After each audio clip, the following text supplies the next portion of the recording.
미국 시장은 제가 어디 가서 이런 말씀 드렸는데 물반 고기반인 거죠. 상반기 때는 7개, 6개 요 종목을 안 가지고 있으면 되게 부진했었는데 네. 지금은 올라가는 주식이 굉장히 좋으니까 많으니까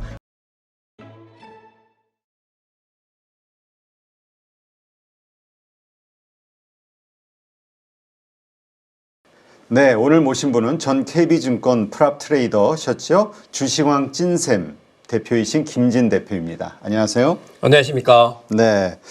자, 오늘은 이제 2주 만에 나오셨으니까 미국 증시 흐름 한번 정리해 볼까요? 지금 네. 많이 계속해서 오르고 있는데 다들 또 이거 너무 오른 거 아니야? 뭔가 꼭지에서 뭐 불안해하는 분들도 있기는 하더라고요. 네, 일단 뭐 한 2주 만에 나왔으니까 전반적인 상황들 간략하게 오늘 좀 말씀드리는 시간 가져보려고 하는데요. 일단 외적으로는 지난주까지 해서 트럼프 캐비넷이 완성된 한 주.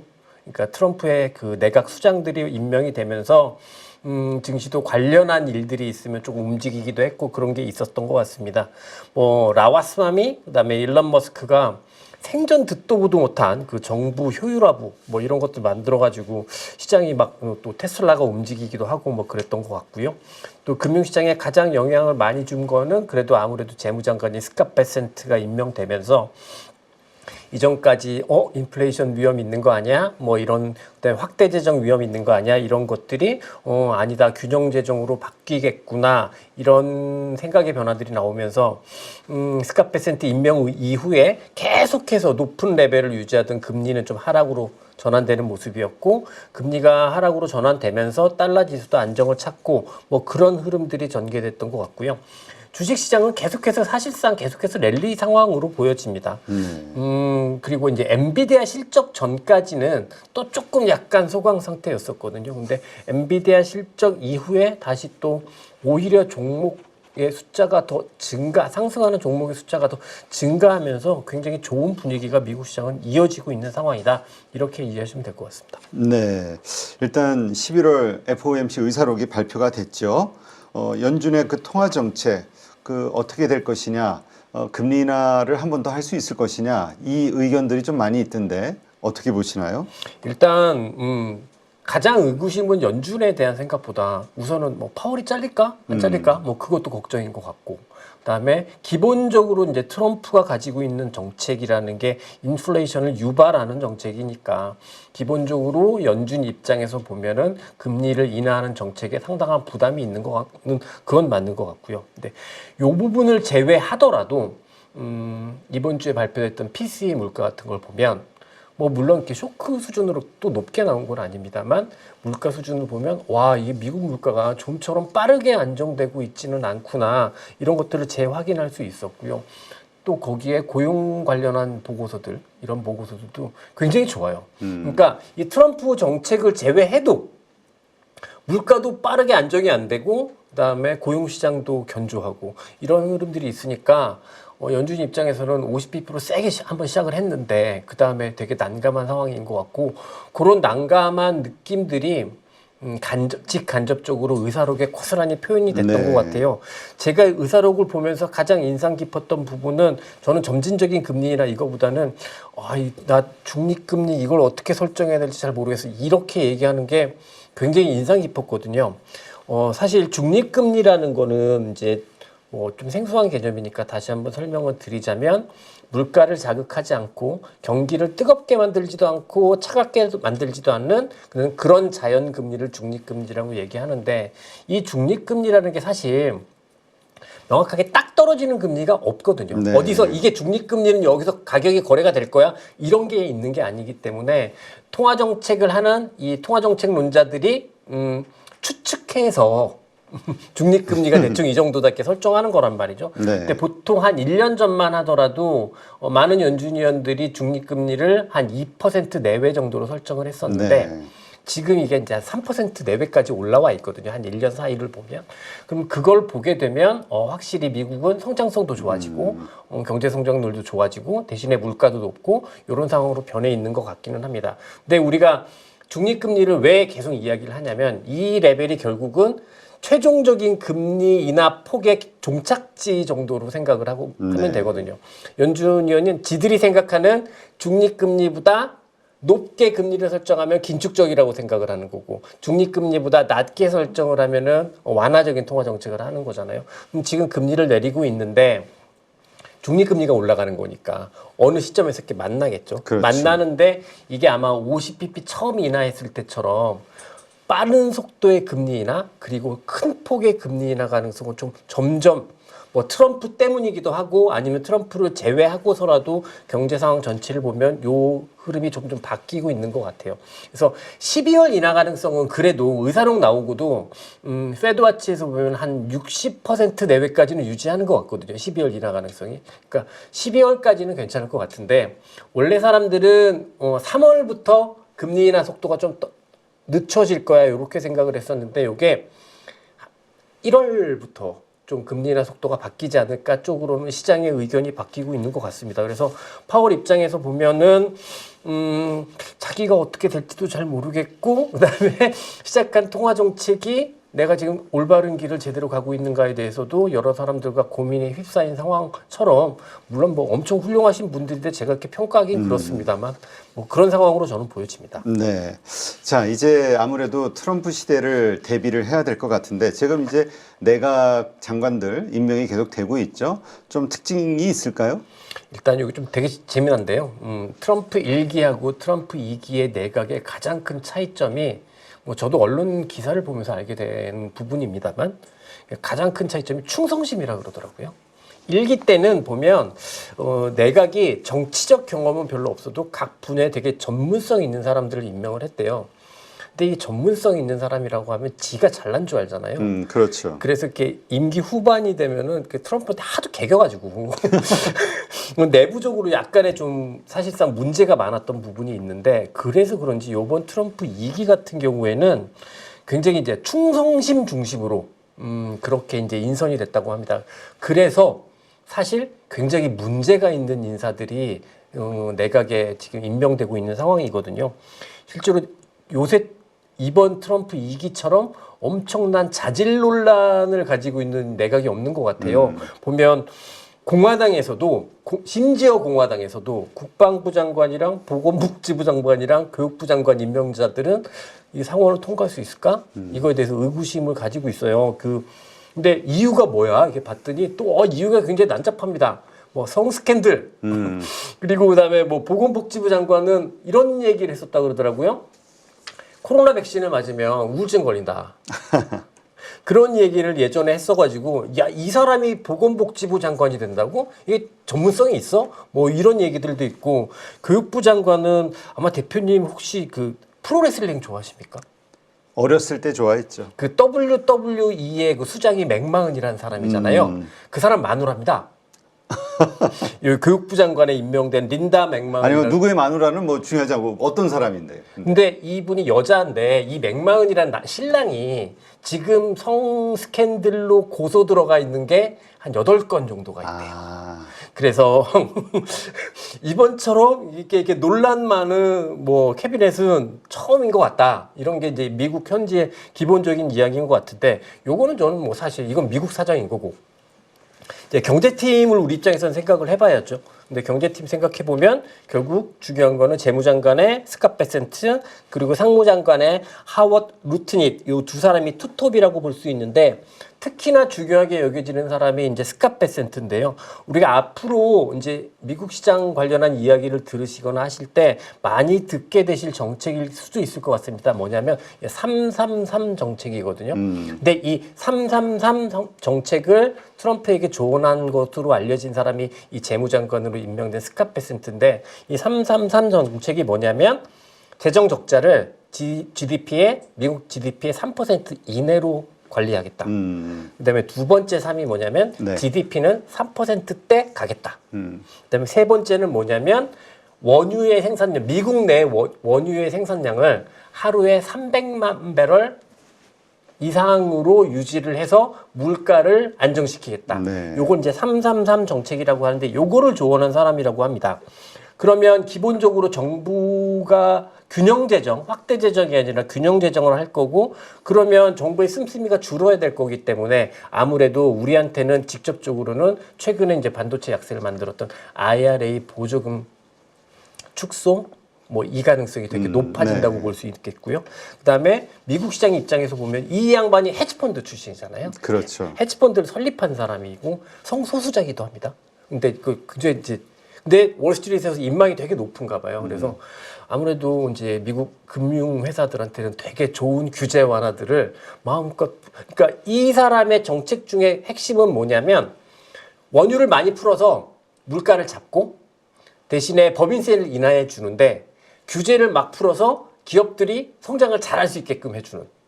이게 이제 이 사람의 이제 시나리오인 거죠. 스캇 베센트의. 그거로 보시면 될 것 같고, 그랬기 때문에, 적자 재정보다 확대 재정보다는 균형 재정 가능성이 높아지면서 인플레이션 위험을 좀 축소하면서 오히려 스캇 베센트가 임명되고 나서 미국 시중 금리가 하락 전환했다. 이렇게 보시면 될 것 같아요. 그래서 스캇 베센트 같은 경우에는 꽤 이제 중요한 인물이니까. 그렇죠. 이 월가가 환호했죠. 증시가 확 올랐으니까. 네, 그러니까 그날 보면은 금리도 빠지고 증시도 올랐단 말이에요. 네. 그러면은 채권 주식 다 오른 거거든요. 그렇죠. 예, 그러니까 굉장히 또 인망도 있는 사람이고, 그래서 중요시 여겨야 되는 사람인데 우리한테는 이렇게 뭐 좋을 것 같지는 않고요. 그리고 이제 상무장관이 하워드 루트닛이라는 사람이 됐는데, 이 사람은 관세를 중요시 여깁니다. 관세를 중요시 여기는데 보편적 관세보다는 그러니까 일부 제품에 대한 특별 관세들을 더 이제 중요시 여긴다고 알려져 있어요. 그래서 아무래도 관세 가지고는 계속해서 협상의 도구로 사용되지 않을까라는 생각이 많이 들고, 근데 또 하나 이 사람이 중국에 대한 기술 규제 이거에는 굉장히 또 민감한 사람이더라고요. 그러니까 중국한테 기술이 넘어가는 건 절대 안 돼.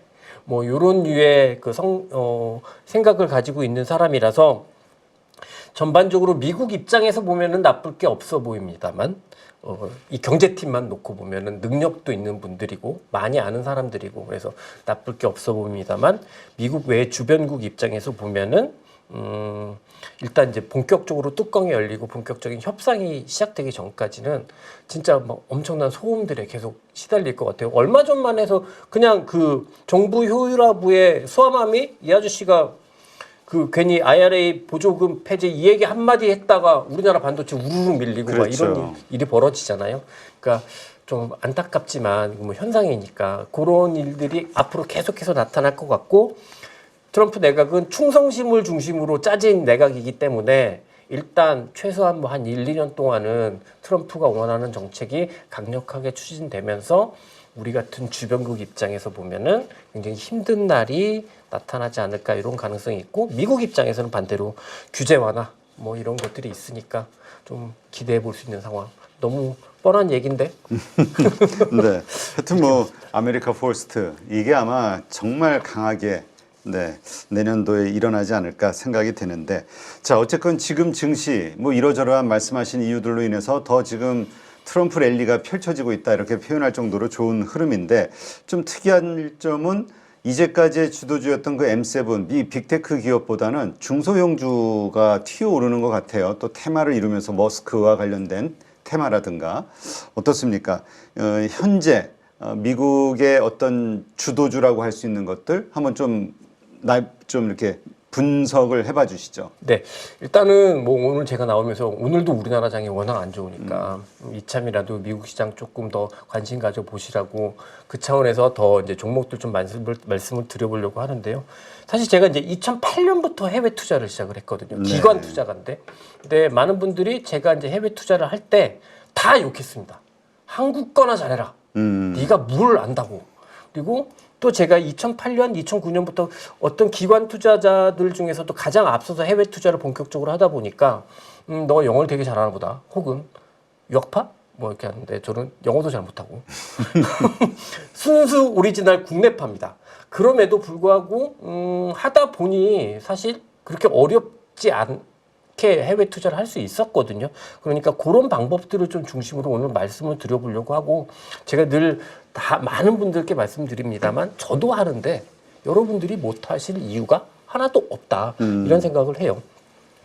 이제 증시 잠깐 가보면 상반기까지만 해도 이제 우리 다 알죠. 뭐 M7 근데 특히 상반기에는 M7이라기보다는 M&M이라고 말씀드릴 수 있을 것 같아요. 마이크로소프트, 엔비디아, 메타. 이 세 종목을 중심으로 해서 이제 쭉 올라가고 이 7개 혹은 3개 이 종목을 안 갖고 있으면은 사실 미국 시장도 별로 재미가 없었기 때문에 미국 시장도 그렇게 수익이 잘 나거나 뭐 그러기는 쉽지 않았던 것 같은데 트럼프 전부터 사실 하반기 진행되면서부터 약간 바뀌기 시작한 부분은 말씀하신 것처럼 이런 기존에 있었던 핵심 주도주들은 확실히 상대적인 정체입니다. 지금 보여드리면 마이크로소프트 같은 거 보시면 이게 5월 이후로는 박스권입니다. 이게 월요일 넘어서부터는 오른 게 없어요, 주가가. 그러네. 네, 그러기 때문에 확실히 이 빅테크들이 상대적으로 약하구나. 그러나 저는 이 AI라는 컨셉 자체는 바뀌지 않은 상황에서 종목별로 흐름이 많아지고 있다. 네. 이렇게 생각을 하고 말씀드리고 싶은데요. 대표적인 게 이따 다시 한번 자세하게 말씀드리겠습니다만 우리나라에서 너무 이제 막 이 테슬라 이상 가는 주식으로 바뀐 것 같은데 팔란티엄 이제 야, 진짜 많이 올랐어요. 네, 이제 팔란티어를 중심으로 해서 뭐 오라클, 그다음에 세일스포스 같은 이런 소프트웨어 업종들이 좀 막 세상에서 이야기가 되고 있는 것 같고, 그다음에 데이터 센터 하드웨어라고 저는 이제 개인적으로 칭하고 있는 종목들인데 전력기기의 이튼 코퍼레이션, 그다음에 GE 베르노바, 그다음에 그 냉각기의 버티브 홀딩스 뭐 이런 주식들도 고가 랠리를 하면서 미국 시장을 이끌어가고 있습니다. 네. 또 여기에 우리나라 분들 또 뉴스케일 파워 좋아하시잖아요. 그렇죠. 예. 우리는 화끈한 걸 좋아해. 네.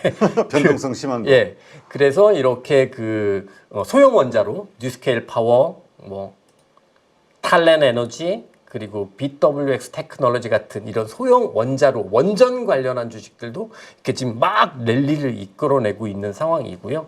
그 다음에 최근에 우리나라에서 이제 루닛이 막 위로 튀지 않습니까? 그랬죠. 네, 루닛이 막 위로 튀고 있는데 미국의 의료용 AI 같은 경우는 이미 좋아요. 제가 한번 말씀드렸던 것 같은데 이게 인튜어티브 서지컬이라는 회사인데 다빈치 로봇 만드는 회사인데요. 의료용 AI도 개발하고 있고 이렇게 좋은 흐름이 나오고 있고 요 회사는 루닛이랑 하는 일이 똑같은 회사인데 레드넷이라는 회사인데 요 회사 같은 경우에도 이렇게 아주 좋은 랠리를 보여주면서 시장 상승을 실질적으로 이끌고 있습니다. 여기에 뭐 네트워크 하드웨어에서 보면은 아리스타 네트워크 같은 회사도 이렇게 꾸준하게 계속 아까 이제 제일 처음에 보여드렸던 마이크로소프트하고는 너무나 다른 주가 퍼포먼스가 그렇죠. 사실은 하반기부터 이렇게 나오고 있거든요. 근데 거기에 이제 정책의 최대 수혜라고 이야기되고 있는 테슬라까지 이제 이렇게 상승을 하고 있는 모습입니다. 근데 이것도 결국은 따져보면 미국의 AI 소프트웨어만 하더라도 이 빅테크들이 개발한 거대 언어 모델을 플랫폼 AI로 기반으로 해서 거기에 소프트웨어들을 제공하기 시작하는 기업들이라고 일반적으로 볼 수 있을 것 같고 나머지 데이터 센터 하드웨어, 그러니까 소형 원자로, 그다음에 의료용 AI, 네트워크 하드웨어 이거 모두 다 빅테크들이 계속해서 캐펙스 투자를 막 하니까 그 과실을 따먹고 있는 회사들이거든요. 상반기까지만 하더라도 그 과실이 그냥 엔비디아 하나에만 집중이 됐었는데 최근에는 엔비디아에서 이제 이렇게 종목들이 점점 그러니까 넓어지고 있다. 오히려 빅테크의 돈질이 확산되고 있다. 이렇게 보시면 더 좋을 것 같고. 그러니까 하드웨어 쪽에서 이제 소프트웨어로 좀 퍼지고 있다. 하드웨어도 나쁘지 않고 아까 말씀드린 하드웨어도 좋고 이게 점점 이게 수혜를 받는 종목의 숫자가 점점 늘어나고 있다. 이렇게 보시면 미국 시장은 제가 어디 가서 이런 말씀 드렸는데 물반 고기반인 거죠. 상반기 때는 7개, 6개 요 종목을 안 가지고 있으면 되게 부진했었는데 네. 지금은 올라가는 주식이 굉장히 좋으니까 많으니까 이렇게 보시면 좋을 것 같고 여기에 앞서 이제 스캇 베센트 같은 경우가 월스트리트 출신이다 보니까 헤지펀드 출신이다 보니까 규제 완화 이런 기대가 있다고 말씀을 드렸잖아요. 그래서 미국 은행주 보시면 그냥 제가 뭐 너무 쉽게 말씀을 드리는 것 같기는 합니다만 이게 주가 흐름이 너무 살벌합니다. JP모건 보시면 이게 1년 내내 주가가 거의 빠지는 경우가 많이 없어요. 뱅크 오브 아메리카도 그렇죠. 골드만삭스도 그렇습니다. 그리고 이렇게 갭 났던 요 시점이 언제냐면은 트럼프 당선됐을 때거든요.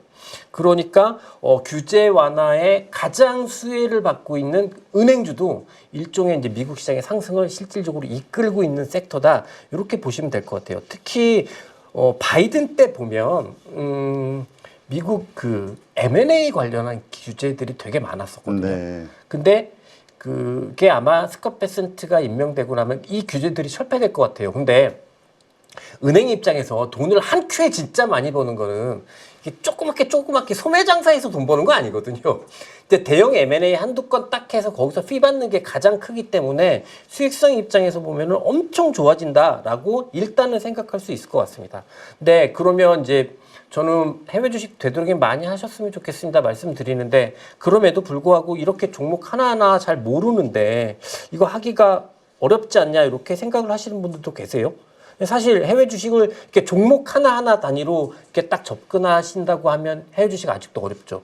관련한 자료도 없고, 그렇죠. 정보도 없고. 근데 제가 이렇게 말씀드린 것처럼 지금 시장의 전체 흐름이 이런 그 빅테크를 기반으로 해서 빅테크가 돈을 쓰는 기업들의 수혜를 받는 기업들로 확산되고 있고 이런 식으로 전체로 조망의 시장을 보기 시작하면 이게 이 회사가 뭐 하는 회사인지 아주 디테일하게 잘 몰라도 충분히 투자할 수 있고 지금 최근 같은 경우는 말씀드린 대로 물반 고기반의 시장인데 우리나라 시장 너무 안 좋은데 조금이라도 더 관심 한번 가져보시면 좋지 않을까 싶어서 간만에 왔는데 종목 이름을 되게 많이 말씀을 드렸거든요. 네. 저도 할 수 있다. 그러니까 여러분들도 하실 수 있다. 이런 말씀 드리고 싶습니다. 알겠습니다. 그 대신 이제 좀 약한 sek터가 이제 아무래도 반도체 같아요. 반도체 관련해서는 지금 뭐 필라델피아 반도체 지수 계속 하락하고 있고 어떻습니까? 이 이유를 어디에서 찾아야 되죠? 반도체는 아무래도 대중국 관세 이슈 그 이슈가 가장 큰 이슈인 것 같습니다. 관세 그리고 대중국 기술 제재 이슈가 가장 큰 문제인 것 같아요. 필라델피아 반도체 지수를 보시면 아까 보여드렸던 마이크로소프트와 마찬가지로 6월 달 이후에는 상승한 게 없습니다. 지수로 보시면 전혀 상승한 게 없는 게 느껴지실 텐데 사실 엔비디아나 최근에 좀 부진합니다만 브로드컴 같은 주식 같은 경우에는 그래도 우상향하는 흐름이거든요. 근데 이런 흐름들이 있음에도 불구하고 이렇게 필라델피아 반도체 지수가 부진한 거는 앞서 말씀드렸던 대로 어플라이드 머티리얼스, 뭐 ASML 같은 이런 반도체 장비 회사들이 굉장히 부진한 주가 흐름을 보여주면서 실제로 반도체가 나쁜 흐름이라고 볼 수 있는데요. 그렇기 때문에 결국 AI와 직접적인 연관이 있는 기업들은 그나마 그래도 우상향을 하고 있고 오히려 경기 민감주적인 성격을 갖고 있고 대중국에도 많이 갖다 팔아야 실적이 잘 나오는 그런 장비 업체들 같은 경우에는 이렇게 부진하다 이렇게 생각을 해 보신다면 결국 지금 있는 반도체 부진 같은 경우에는 사실 큰 이유라기보다는 트럼프가 입성을 하고 나서 규제 그리고 대중국 기술 규제 이런 것들이 저변에 깔려 있는 흐름이 아닌가라고 생각이 들고 이것 때문에 사실 우리나라도 하이닉스도 나빠지는 것 같고 삼성전자도 좀처럼 반등하기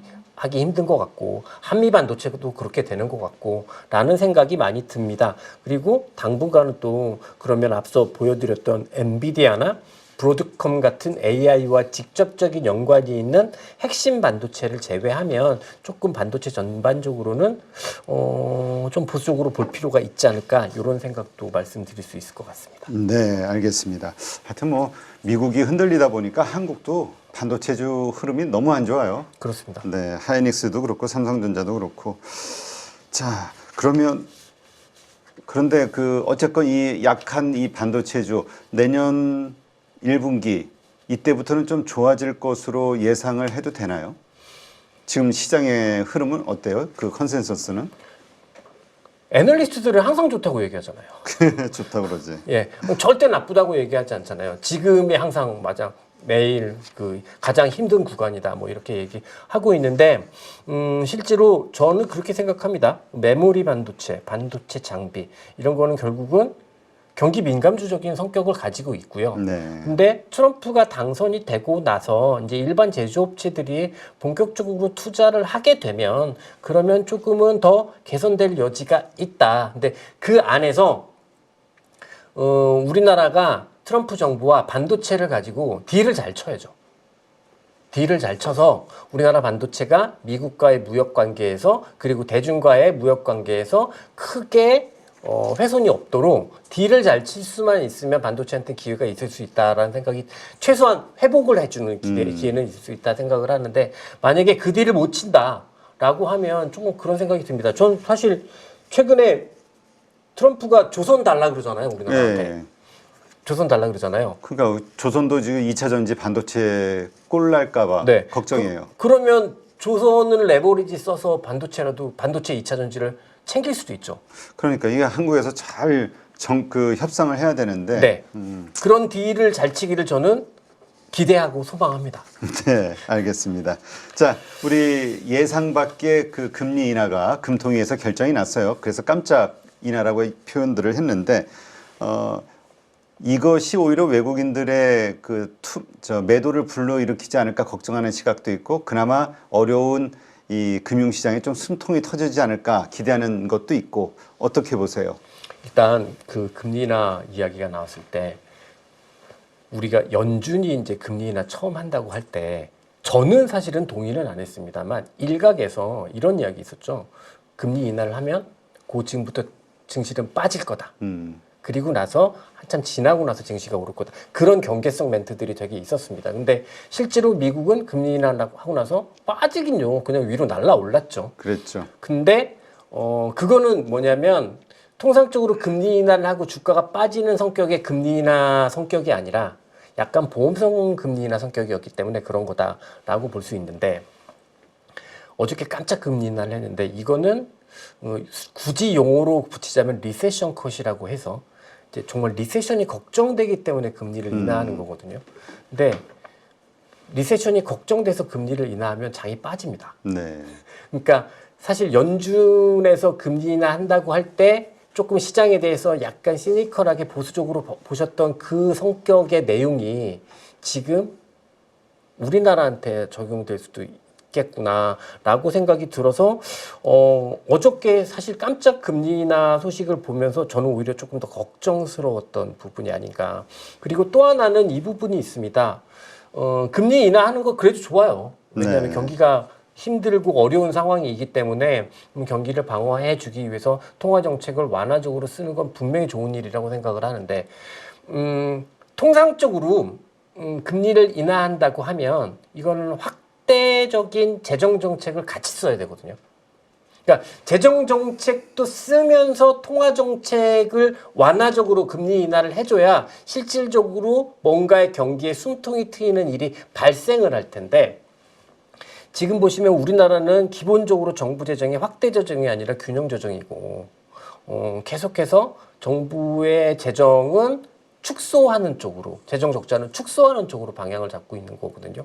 그러면 한쪽에서는 돈을 안 쓰고 시중에다가는 돈을 푸는 약간은 좀 언밸런스한 경제정책이랑 통화정책이 전개되고 있는 상황이라고 본다면 그러면 이게 효과가 정말 있을 수 있을까? 리세션 컷으로 금리 인하를 했지만 이게 효과가 있을지에 대해서 조금 의문이 드는 게 사실입니다. 실제로 블룸버그 서베이를 보니까 네. 이번 주 일요일 날 발표될 텐데 11월 달 수출 증가율이 2.8%로 줄어들대요. 근데 이게 4.6%에서 주는 거거든요. 네. 지난달에. 큰 폭으로 주는 거라고 보실 수 있고 실제로 한은도 2025년 경제 성장률을 2.1%에서 1.9% 이게 이제 우리나라 성장률이 1%대라니까요.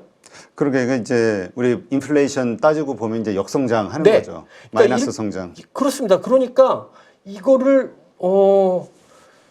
이거 완전 리세션 상황이잖아요. 그럴 때 보면 저는 그렇게 되기를 생각하지는 않지만 기대도 하지도 않지만 최악의 경우는 일본 같은 경우를 생각해 볼 수 있어요. 이게 무슨 말씀이냐면 경제가 너무 안 좋아서 금리를 계속 내리는데 경제가 활성화가 안 되면 금리 또 내려줘. 또 내려줘. 이러면서 이렇게 디플레로 가버릴 수도 있거든요. 네. 근데 혹시나 우리나라 시장이 우리나라 전체 경제가 디플레로 가는 거를 오히려 한은에서 앞당기고 있는 거 아닌가? 왜 재정 정책을 안 하지? 이런 오히려 답답함이 들어서 어저께 깜짝 금리 인하를 했지만 오늘 사실 우리 장 많이 빠지는데 특별한 이유 없지 않습니까? 그렇죠. 아니 뭐 적어도 있대요. 일본에서 네. 그 엔화 약세가 좀 강해지면서 그 갑자기 또 엔캐리 트레이드에 대한 우려가 떠오르고 있다라는 짤이 돌아다니고 있어요. 그 참 그러나 어쨌건 지나봐야지 아는 거죠. 그러나 네. 지금 얘기하신 대로 어제 그 걱정을 하긴 했었거든요. 이게 과연 외국인들 입장에서 봤을 때 환율 상승에 대한 경고도 사실 골드만삭스에서 나왔었거든요. 1,450원 넘어갈 수 있다. 금리 인하 하면. 근데 어쨌건 외국인들의 매도가 좀 나오면서 하여튼 부정적으로 보고 있구나 아직은. 네. 그게 더 그런 게 아까 이제 스캇베센트 말씀드렸잖아요. 스캇베센트가 선임되자마자 달러 지수가 하락으로 바뀌었습니다. 그랬죠. 그래서 우리나라 원달러가 안정을 찾기 시작을 했거든요. 그래서 그나마 요건 긍정적인 신호야 이랬는데 갑자기 우리나라 금리 인하해가지고 그 전날 역외 환율에서 빠졌던 게 그대로 100%로 다 되돌려졌거든요. 그러면 우리나라는 전통적으로 그래도 이머징 마켓이기 때문에 우리나라 환율이 견조하지 못한 상황이 된다고 하면 사실 증시가 좋기가 쉽지가 않거든요. 그러면 지금 입장에서 보면은 어떻게든지 우린 계속해서 좀 긴 호흡에서 우리 시장은 좀 관조적으로 봐야 될 것 같다 이런 생각밖에 안 듭니다. 네, 알겠습니다. 네, 하여튼 이 방송 보시는 분들 잘 참고하셔서 현명한 판단의 근거로 삼으시기 바랍니다. 네, 이제까지 전 KB증권 프랍 트레이더셨죠. 주시광 찐샘의 대표 김진 대표와 함께했습니다. 고맙습니다.